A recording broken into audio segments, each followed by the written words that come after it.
Before we get into a pre-combine 2025 NFL mock draft, we will have coverage for you from this year's NFL Combine. A bunch of different hosts here at Chat Sports, including myself, Brucer Chris, and more. We'll have all the stuff you could ever want, updates on the NFL, player interviews, and a whole lot more. Hit that sub button if you haven't already for more free NFL draft coverage. Hit it right now.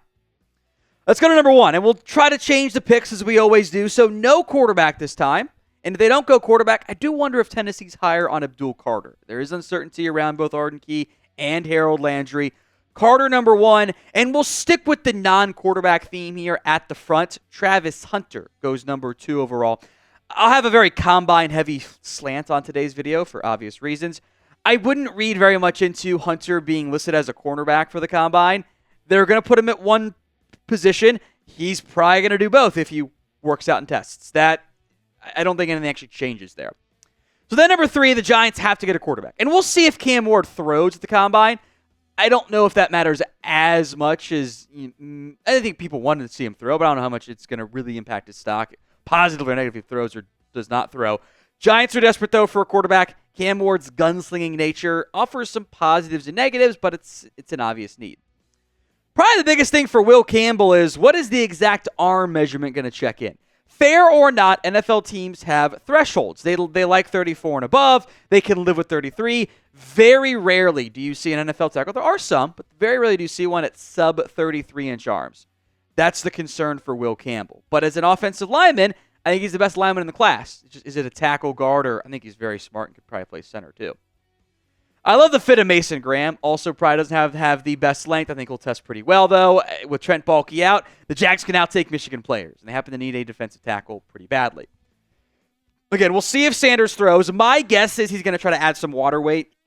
He played like sub 200. That's pretty light for a quarterback. He'll probably want to get up to like 215, or at least as close to it as possible, and then probably won't throw, and then we'll throw it as. That's my early prediction for Shedeur Sanders.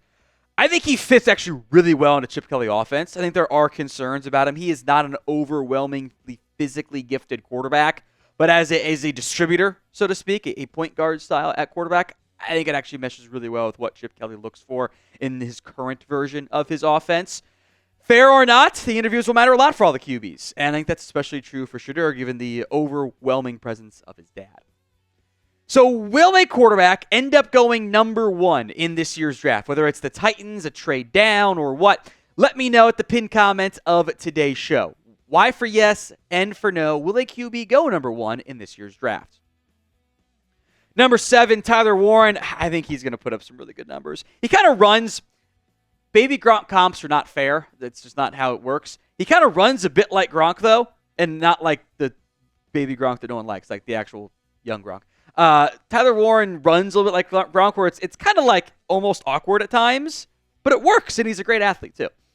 Tetairoa McMillan, number 8 to the Panthers. If he can run in like the low 4.5s or even crack 4.5, I think that's ideal for him. He's not going to be the same burner other guys in this class are going to be, but that size, height, weight, speed combination, if it's like 4.51, it's really intriguing for a Panthers team that still wants to try to make Bryce Young work out. Adding more talent is not a bad thing. Very curious to see how Jalon Walker tests. I think it's going to be really good. I just want to see how he's deployed and really what he has to say about edge versus linebacker, too. I think he's going to be one of the more intriguing interviews player-wise. Saints, as they begin kind of a rebuild, should be doing, adding a chess piece to build their defense around long-term, I think is a really intriguing idea. Ashton Genty, you know he's going to get up there and say he wants to be a Cowboy because he said like every time he's asked about it. But boy, I'm curious how the Bears feel about DeAndre Swift. Because there's the Lions connection, but also they moved on from him. I wonder how that actually fits now with Ben Johnson. And if they want to add a Jahmyr Gibbs, not style, but get that early round pick like Jahmyr Gibbs was, does make sense to me. Number 11, Armand Membu. I think he's a tackle. I get some think he maybe ends up being a guard. That's whatever. He is short. I think he fits really well with Kyle Shanahan. And he could be a day one right tackle, which the Niners need pretty badly. I'm a big fan of that player fit combination. Now, I'm probably higher than I guess consensus right now on Luther Burden. I expect him to test really well, and then we're kind of right back going of, wow, he's faster than Tetairoa McMillan, even though we knew that, but it's the combine, so we kind of sometimes have a tendency to count things twice. But I think he's going to test really well, and I think his shiftiness plays in the NFL. Malachi Starks, there's a couple guys this year's class that I had high hopes for, and they just weren't as good this past season. I think Malachi Starks fits that mold. I want to see him test well, prove he can, be that single high for 60. I think he can be. Fills a Javon Holland and Jordan Poyer both being free agents need in Miami. And then Will Johnson also wasn't as good this year. And there are questions about his speed, and the medicals matter here too. He missed some time this past season. Corner's a stopwatch position because, as it turns out, if you're slow, the opposing receiver runs right by you, and that's a bad thing. I don't think Johnson's slow, but I think there are just some questions of is he, just how fast is he truly? I also expect to see Colts in a corner, by the way. I also expect Walter Nolan to really impress the combine. This is a very physically gifted player who was inconsistent at Ole Miss. You don't have to worry about inconsistencies in your testing. He's just going to pop off there. With uncertain futures for Grady Jarrett and David Onyemata, I think Falcons could actually look at the DT spot. And as a pass rushing defensive lineman, that still helps them out pretty good. He's a classic 3 technique. Now, if you want a rookie jersey from last year's class, or if you want to wait and get one from this year's class, just head over to chatsports.com/NFL jersey. All the players are available, teams, etc. Get yours today. A variety of colors and styles, throwbacks. Whatever you're looking for, Fanatics has you covered. Link will be in the comment section and the description of today's show. That's chatsports.com/NFL jersey. Cardinals get a pass rusher, which they need. Mykel Williams out of Georgia. Didn't have the year I wanted. Injuries were a factor there. This is another freaky tester who's going to be a big guy and is going to be very, very athletically gifted, just like Shamar Stewart out of Texas A&M. He goes 17 to the Bengals. Pass rush beyond Henderson is a big question mark there. Stewart's physical gifts are remarkably impressive, and he's going to check in somewhere in the ballpark of 6'5", 280, and I think there's a chance he runs sub 4.6, which is genuinely unbelievable. We're talking Devion Clowney, Keon White-esque athletes here. I think he's going to really impress. It's just, you got to figure out, okay, why did you never more than a sack and a half in a season? How was that possible? Kelvin Banks out of Texas to Seattle. They don't normally invest highly in guards, but I think Banks is actually better at tackle. Some of the concerns I have, especially in terms of run blocking, I actually think he could amplify it at guard. I think they stay mitigated at tackle. The Bucs take Mike Green, the edge rusher here out of Marshall. Had a fantastic year for the Thundering Herd. He will have to answer questions, though, about what led to his dismissal at Virginia. Not a lot of actually credible information out there at this time. I suspect we'll get more whispers and news as it comes out at the Combine. That'll be something every team that meets with him asks about because they want to figure out what happened and why. Number 20, Colston Loveland. I was going to put him to the Colts earlier. Then I couldn't find a place for Will Johnson, so I had to adjust. I think he's going to test really well. He's a freaky athlete. He's actually, don't love him as a run blocker, but as that joker for the Denver Broncos, I think it makes so much sense.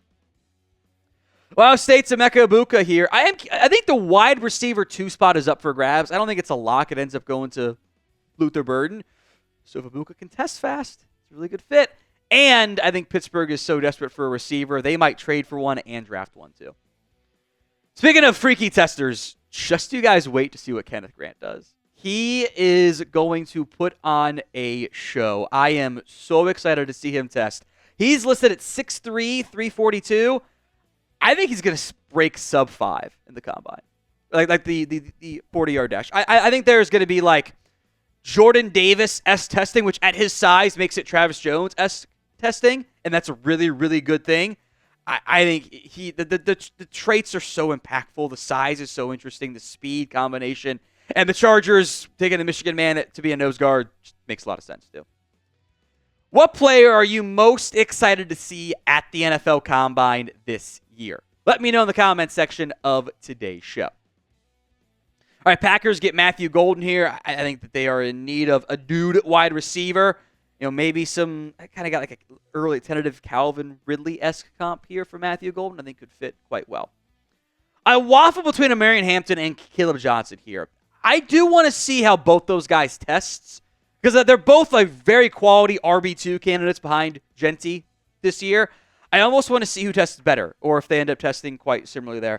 And I am curious to see if Caleb Johnson can be a sub 4.5 guy, if he can be a 4.49 guy. If that's the case, at his size and his power, Same with Hampton, too, by the way. That's really interesting. Tyler Booker out of Alabama, powerful offensive lineman. I know Texans fans want some offensive line help, so I got you guys covered there. I don't think you'll see Josh Simmons test. I think the biggest thing for him, he's a very talented left tackle, had a fantastic year for Ohio State. The Rams could use offensive line help. It all makes sense. Is the medicals. Had a patellar tendon tear, which wasn't what was initially reported. It was actually reported as an ACL initially, and then kind of came out later. It was the torn patellar tendon. That's a big red flag. And the medical checks will be massive for Simmons. Another player, I've mentioned him before, and I'm going to mention him again here, and I think will test insanely well. Nick Emenwari, the safety from South Carolina. This allows the Ravens to have another chess piece and put Kyle Hamilton in the safety or put him back in the nickel or move him around and have some creativity there. I think this is going to be a fantastic tester who is 6'3", 225 and is going to run pry in the 4.4s. And that's a dangerous combination.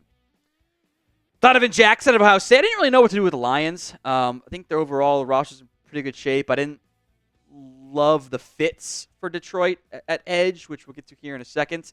But I think replacing Kevin Zeitler with Jackson is not a bad idea either. Also, maybe a left tackle long term. He did a good job there at Ohio State. James Pierce Jr. out of Tennessee. I think the questions for Pierce are, A, does he have the bend? Because he's very athletic. I think he's more straight line athletic, though. The big questions for Pierce are there's been some vague character concerns. Maybe this is more motivation focused.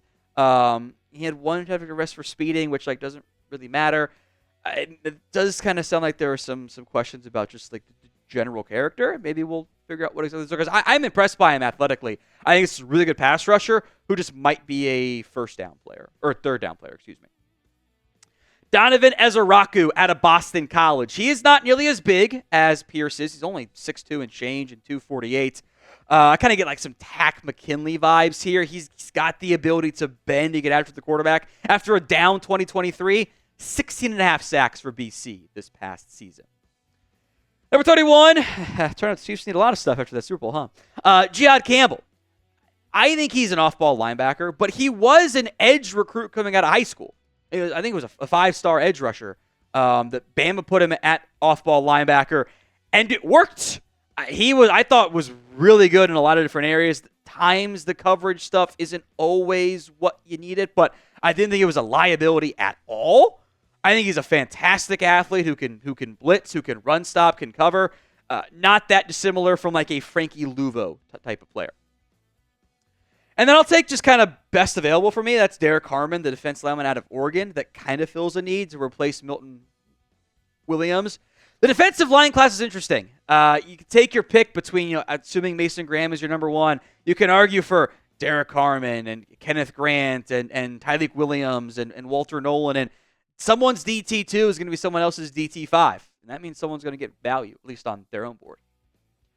Who did I leave out of this NFL mock draft? Let me know in the comments section of today's show. Now I'll mention some guys here as well. Marion Hampton out of North Carolina. I think I like him a lot. He's basically, he and Caleb Johnson are tied for RB2 for me. I just kind of want to see which one tests better. Gray Zabel at North Dakota State has had some round one buzz. Josh Connerly has had some round one buzz. Tyreek Williams is a run stopper, but I think he's going to test very well, which is also quite intriguing to me. Nick Scorton out of Texas A&M. I want to see him shed some weight. I want to see him check in at 260, 65-ish, not the 280-plus he played at this past year, and kind of get more into the George Karlaftis range of draft prospects. And then one of my favorite guys is Jahdae Barron out of Texas. I have a first-round grade. I am higher on him than most. I know that. I think there are concerns, about the length. This might be sub 30-inch arms, which is going to be a real red flag for teams, and the pure top-end speed. But he's a playmaker. The NFL can make the same Brian Branch mistake that they did a couple years ago with Barron if they want.